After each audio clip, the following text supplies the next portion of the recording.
doctor and child doctor. Lee was a renowned pediatrician who had a reputation for saving the lives of many children.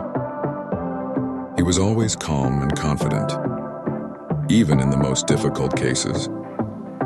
He had a special bond with his young patients, who trusted him and looked up to him. One day he received a call from the hospital. A child had been brought in with severe injuries from a car accident. The child was in critical condition and needed immediate surgery. Dr. Lee rushed to the hospital, hoping to save another life. He entered the operating room and saw the child lying on the table, covered in blood and bandages.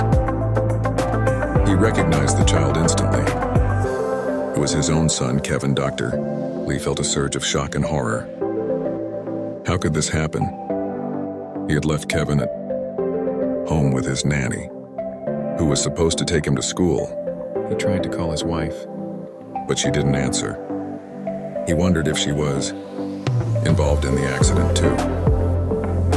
He wanted to hug his son and tell him everything would be all right, but he knew he had no time to waste. He had to perform the surgery, or his son would die. He put on his mask and gloves and tried to compose himself. He told himself he had to be professional and objective. He had to treat Kevin like any other patient. He had to save him. He picked up the scalpel and made the first incision. He tried to ignore the pain in his heart and focus on the task at hand.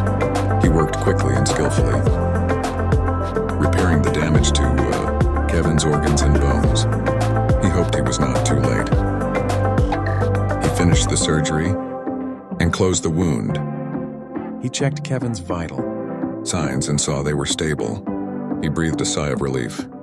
He had done it. He had saved his son. He removed his mask and gloves and leaned over Kevin. He kissed his forehead and whispered, "I love you, son. You're going to be okay." He heard a beep from the monitor. He looked at the screen and saw Kevin's heart rate dropping. He panicked and grabbed the defibrillator. He shouted, "Clear," and shocked Kevin's chest. He waited for a response, but there was none. He shocked him again and again and again, but it was no use. Kevin was gone. Dr. Lee collapsed on the floor, sobbing. He had failed. He had lost his son. He wished he could die too.